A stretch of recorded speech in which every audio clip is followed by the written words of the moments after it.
मालती, ओ मालती। जी अभी आई। आज बड़ी जल्दी आ गए आप। हाँ मालती, एक बात बतानी थी तुझे। क्या हुआ जी? मेरे कुछ मित्र अपने परिवार के साथ केदारनाथ जाने का प्रोग्राम बना रहे हैं, तो वो मुझे भी पूछ रहे थे, तो मैंने तो उन्हें हाँ कर दी।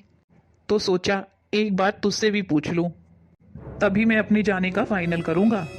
क्या आपने केदारनाथ जाने के लिए हाँ कर दी? वैसे मेरा वहाँ जाने का तो बहुत मन था। मैं शादी के बाद एक बार भी नहीं गई हूँ।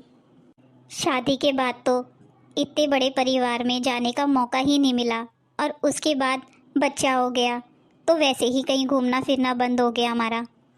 पर इतनी ऊंची चढ़ाई कैसे करूँगी जी मैं? मेरे घुटनों में भी कितना दर्द रहता है।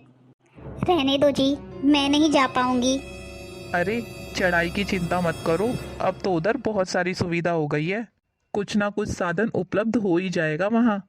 तुम्हें कोई दिक्कत नहीं आएगी। आराम से चली जाओगी तुम, और तुम्हारे घुटनों में भी दर्द नहीं होगा फिर। और मैं तुम्हें जाने से पहले एक बार डॉक्टर को दिखा कर जाऊंगा। तुम्हारे घुटनों के दर्द की दवाई लेकर चलेंगे। भगवान की कृपा रहेगी तो तुम्हारे घुटनों का दर्द ठीक हो जाएगा। ये सब तो ठीक है जी, पर रिंकू को पता चलेगा कि हम लोग घूमने जा रहे हैं तो पता नहीं वो क्या कहेगा। अभी पिछले महीने जब हम हरिद्वार होकर आए थे, तभी बेटा बहू कितना कुछ कह रहे थे, आप लोग तो घूमते ही रहते हैं, कभी इधर कभी उधर, घर में टिककर बैठते ही नहीं है। हाथ में पैसे क्या आते हैं, सारे पैसे फुर कर देते हैं, जरा भी बचा कर नहीं रखते हैं। तुम बेटे की चिंता मत करो। अगर वो कुछ कहेगा तो मैं बात कर लूंगा उससे। और फिर अपने घूमने फिरने के पैसे मैं बेटे से नहीं मांगता हूँ। मेरी अपनी पेंशन के पैसे आते हैं, हम उनसे खर्चा करेंगे। हम दोनों ने पूरी जिंदगी तो अपने बेटों के लिए सब कुछ किया है। जब हमारे घूमने फिरने के दिन थे, तब तुम पूरी तरह से अपने बच्चों की घर गृहस्थी और पालन पोषण में लगी हुई थी। और मैं भी तो उस वक्त दिन रात पैसे कमाने में लगा हुआ था। ना दिन देखा ना रात। ऐसे ही 25 साल शादी के बाद कब निकल गए काम करते करते, पता ही नहीं चला। आज जब बच्चे बड़े हो गए, अपने अपने काम पर चले गए, तो हम भी अपनी थोड़ी बहुत जिम्मेदारियों से फ्री हो गए। अब हमारे जो शौक है हम उनको पूरा करेंगे। और हम अपने शौक पूरा करने के लिए बच्चों से थोड़ी ना पैसे मांग रहे हैं। जो बच्चों को तकलीफ होगी, तुम इतना मत सोचा करो। और तुम्हें तो घूमने फिरने का वैसे ही इतना शौक है, फिर तुम घूमने फिरने के नाम से बच्चों से इतना क्यों डर रही हो? अरे, तुम्हारा पति तुम्हें घुमाने के लिए ले जा रहा है। तुम्हें किसी की चिंता करने की जरूरत नहीं है। अच्छा ठीक है जी, आप इतनी जिद्दी कर रहे हैं तो आप टिकट करवा लीजिए, मैं चल लूँगी आपके साथ। ठीक है मालती, मैं अभी अपने दोस्तों को फोन कर देता हूँ कि वो हमारी भी टिकट करवा ले जाने की। ठीक है जी। शर्मा जी, मैंने ये कहने के लिए फोन किया था कि आप हमारी भी ट्रेन की टिकट करवा लेना। हम लोग भी आपके साथ चलेंगे। अरे, ये तो बहुत अच्छी बात है। मैं आज ही टिकट करवा लेता हूँ सबकी। हम लोग खूब सारा खाने पीने का सामान लेकर चलेंगे, जिससे खाने पीने की कोई असुविधा नहीं होगी।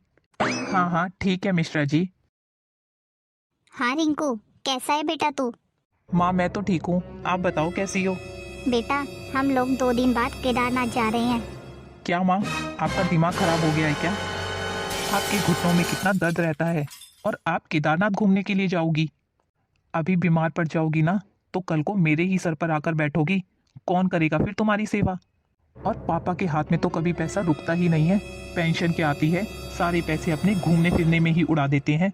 कभी उन्होंने अपने बच्चों के बारे में सोचा है? उनके बच्चे कितना संघर्ष करके अपना जीवन जी रहे हैं। उनको ये नहीं लगता कि थोड़ा बहुत पैसा बचाकर अपने बच्चों को भी दे दें। क्या कह रहे हो रिंकू तुम अपनी माँ से? तुम कहीं घूमने जाते हो तो क्या हम कभी तुम्हें रोकते टोकते हैं? अभी पिछले साल ही तुम लोग गोवा घूमने गए थे, और उसके 6 महीने बाद ही शिमला चले गए। हमने तुम्हें रोका कि तुम इतना क्यों घूमने जा रहे हो, इतने पैसे क्यों बर्बाद कर रहे हो? पापा, मेरे कहने का वो मतलब नहीं था। मैं तो बस इसलिए कह रहा था, माँ के घुटनों में दर्द होता है और पैसा भी खर्च हो जाता है। बेटा, मैं अपने घूमने फिरने का पैसा तुझसे नहीं मांग रहा हूँ। मुझे पेंशन मिलती है, इस पेंशन से ही मैं घूमने जा रहा हूँ। इतना बुढ़ापा आ गया है, पता नहीं कितना घूमते फिरते हैं। बुढ़ापे पर भी घूमने की पड़ी है ही नहीं। आराम से घर पर नहीं रह सकते क्या? घुटनों में तो दर्द रहता है, लेकिन फिर भी घूमने जा रहे हैं। अगर हम अभी 50,000 रुपये मांग लेना तो मना कर देंगे। ऐसे ही खर्चा करते रहेंगे तो देख लेना, मैं बुढ़ापे पर इनका बिल्कुल भी नहीं देखने वाली। एक पैसा भी नहीं दूंगी इनको बुढ़ापे पर खर्च करने के लिए। अभी तो इतना पैसा उड़ा रही हैं। हाँ सुनीता, तुम सही कह रही हो। मम्मी पापा कुछ ज्यादा ही पैसा खर्च करने लगे हैं। अब हमें जल्दी कुछ ऐसा करना होगा जिससे उनके खर्चों पर लगाम लगा सकें। मालती, तैयारी कर ली तूने? जी बस कपड़े ही लगा रही हूँ। कुछ सर्दी के कपड़े रख लेना, उधर बहुत ठंड पड़ती है। और अभी तो नवंबर का महीना है, हमारे इधर तो कम सर्दी है, लेकिन वो पहाड़ी इलाका है तो वहाँ सर्दी कुछ ज्यादा रहेगी। जी मैं सोच रही थी आपके कानों का मफलर बहुत पुराना हो गया है। ऐसा करो आप एक नया मफलर खरीद लो। इतने सारे लोगों के साथ जाएंगे तो पुराना मफलर अच्छा नहीं लगेगा। अरे जब मैं बाजार से मफलर लेने जाऊंगा तो तुम भी मेरे साथ चलो। मैं तुम्हारे लिए भी एक बढ़िया सा स्वेटर खरीद दूंगा, बहुत अच्छी लगोगी तुम उसे पहनकर। तुम्हारी अपने साथ एक सेल्फी खींचूंगा और फिर उसे स्टेटस पर भी डालूंगा। फिर देखना लोग कहेंगे मिश्रा जी अपनी पत्नी के साथ घूम रहे हैं। आप भी ना ऐसी बातें करते रहते हैं, सब देखेंगे तो कहेंगे हम सटिया रहे हैं। ये क्या हुआ है पापा जी को? इतने बुढ़ापे में ये दोनों सटिया गए हैं क्या? सुनिए जी, सुनिए जी, क्या हुआ सुनीता? देख लो अपने माँ बाप की रंगरलियां। इतने बुढ़ापे में सटिया गए हैं लगता है दोनों। स्टेटस पे देखो कैसी फोटोएं डाल रहे हैं। ये क्या हो गया पापा को? आने दो पापा को, घूमने के बाद सारा हिसाब किताब करने के लिए कहूंगा।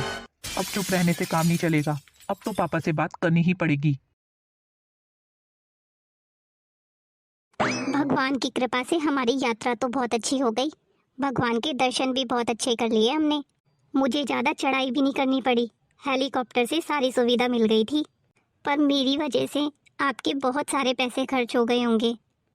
अरे मालती, तुम पैसों की चिंता क्यों करती हो? जब तक मैं हूँ तुम्हें पैसों की चिंता करने की कोई जरूरत नहीं है। अब भूख लगी है, जाके थोड़ा सा कुछ खाने के लिए बना दे। जी मैं अभी लाती हूँ। रिंकू का फोन। पापा, मुझे 5 लाख रुपए की जरूरत है। आप कहीं से भी रुपए का बंदोबस्त करके आज के आज ही भिजवा दीजिए। ऐसी क्या जरूरत आन पड़ी बेटा जिसमें तुम्हें 5 लाख रुपए की जरूरत है? अचानक से इतने सारे पैसों का इंतजाम मैं कहाँ से करूंगा? तुमने कुछ समय पहले कहा होता तो मैं तुम्हें किसी से उधार लेकर दे देता। इतनी जल्दी तो मेरे से रुपयों का इंतजाम नहीं हो पाएगा बेटा। अच्छा पापा, तुम्हारे घूमने फिरने के लिए तुम्हारे पास पैसे हैं, नया फोन खरीदने के लिए पैसे हैं, लेकिन अपने बेटे को देने के लिए पैसे नहीं है। आप मुझे अपने पैसे देना ही नहीं चाहते। आपने मेरे लिए किया ही क्या है पापा? आप सिर्फ अपने और अपने बारे में ही सोचते हो। अगर आपने मुझे 5 लाख रुपए नहीं दिए तो समझ लेना मैं कभी आपके काम नहीं आऊंगा और ना ही आपकी सेवा करूंगा। फिर आप लोग बुढ़ापे पर उधर ही सड़ते रहना। बेटा, मैंने क्या नहीं किया तुम्हारे लिए और तुमने कितनी आसानी से कह दिया कि मैंने तुम्हारे लिए कुछ नहीं किया। तुम्हें पढ़ाने में हमने दिन रात एक कर दिया। तुमने जो पढ़ाई करनी थी ना वो हमने करवाई। अपने रिटायरमेंट के समय तुम्हारे घर खरीदने में भी 30 लाख रुपए दिए थे और तुम कह रहे हो मैंने तुम्हारे लिए कुछ नहीं किया। अपने रिटायरमेंट के पैसे तो मैंने तुम्हें दे दिए और अपनी जिंदगी की पूरी कमाई तुम्हें पढ़ाने में लगा दी। आज बस मेरे पास सिर्फ खर्च करने के लिए मेरी पेंशन के पैसे ही है और तुमसे तो मैं कभी मांगता ही नहीं हूँ। उस पर भी तुम कह रहे हो मैंने तुम्हारे लिए क्या किया है? सुनिए जी, क्या हुआ?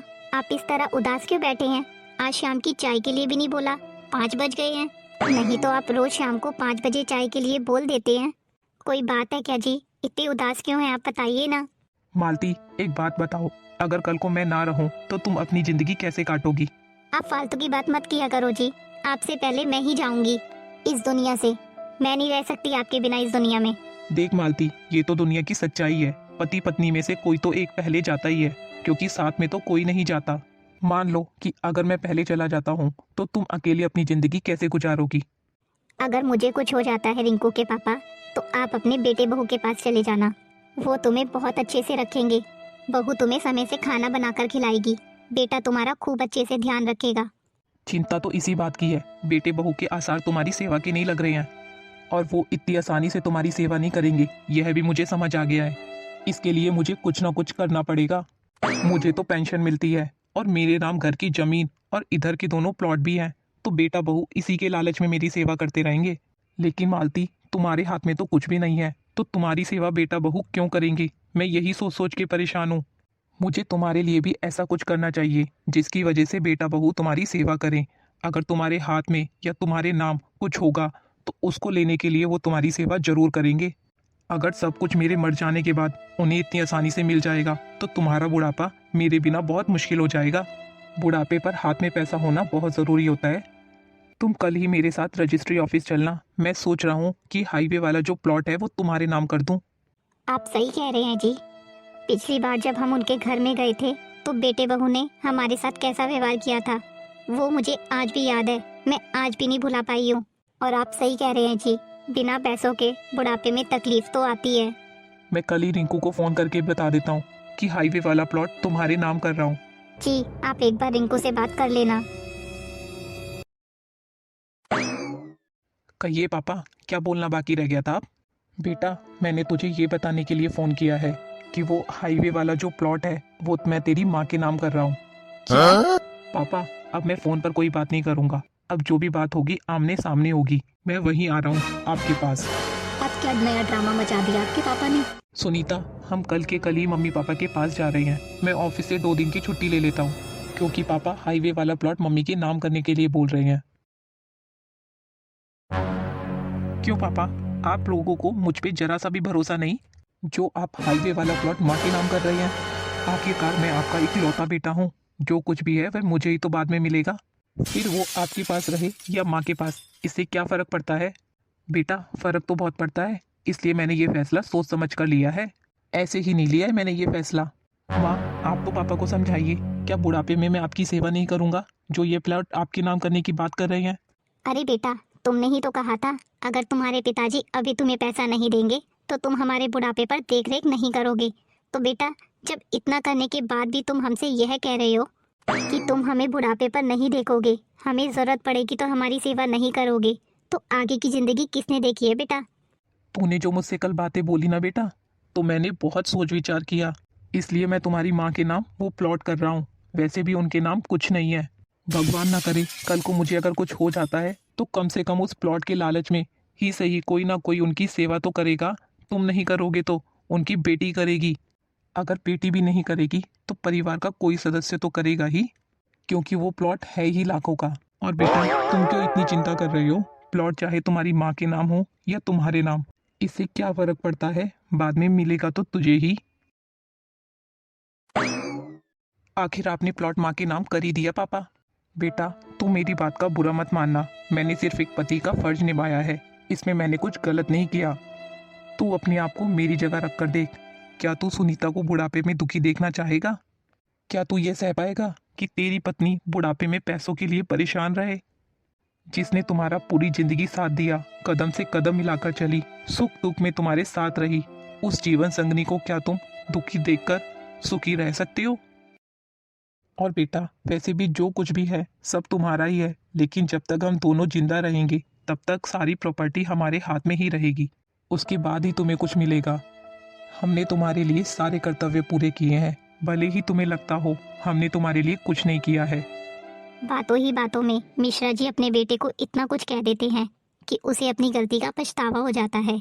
और अपने पिता की बात सुनकर रिंकू शर्मिंदा हो जाता है और अपने पिता से माफ़ी मांगता है। मुझे माफ़ कर दीजिए पापा। शायद आप सही कह रही हैं। अगर आपकी जगह मैं होता तो शायद मैं भी यही करता। जिस तरह पेड़ हमें बिना मूल्य छाया, फल और हवा देता है, उसी तरह माता पिता भी अपने बच्चों को बिना किसी स्वार्थ के प्रेम, सुरक्षा और जीवन देते हैं। इसलिए बेटा, उनकी देखभाल करना हमारा कर्तव्य है, ना कि कोई सौदेबाजी। तू इतनी सुबह सुबह क्या कर रही है किचन में? शायद आप भूल गए, आज मेरे बेटे का जन्मदिन है और बहुत दिनों बाद मेरे बेटे का जन्मदिन मेरे पास ही मनेगा। इतने साल हो गए हैं जब से मेरे बेटे का जन्मदिन मेरे साथ नहीं मनाया मैंने। पढ़ाई के सिलसिले में पहले वो बाहर रहा, फिर नौकरी के सिलसिले में बाहर रहा, इसलिए कभी जन्मदिन मना नहीं पाई। इसलिए मैं तो अपने बेटे का जन्मदिन बहुत धूमधाम से मनाऊंगी आज। आप दोनों इतनी सुबह सुबह किचन में क्या कर रहे हैं मम्मी पापा? बेटा, जन्मदिन की बहुत बहुत शुभकामनाएं तुझे। आपको मेरा जन्मदिन याद है माँ? भला एक माँ अपने बेटे का जन्मदिन कैसे भूल सकती है बेटा? तेरी मनपसंद गाजर का हलवा बना रही हूँ आज, और आज हम तेरा जन्मदिन खूब धूमधाम से मनाएंगे। बेटा, तुझे जन्मदिन की बहुत बहुत शुभकामनाएं। तू हमेशा जिंदगी में ऐसे ही आगे बढ़ता रहे और मुस्कुराता रहे। ले बेटा, तेरे जन्मदिन का उपहार। ये क्या है पापा? तेरे जन्मदिन का उपहार बेटा, तूने मुझसे 5 लाख रुपए मांगे थे ना। थैंक यू पापा। पापा, मुझे मेरी गलतियों के लिए माफ़ कर दीजिए। याद रखना बेटा, पैसा खत्म हो सकता है, संपत्ति बढ़ सकती है, पर माता पिता की दुआ जीवन को भी बना देती है और बिगाड़ भी सकती है। जो माता पिता की सेवा प्रेम से करता है, उसे ईश्वर भी ऊंचा स्थान देता है बेटा।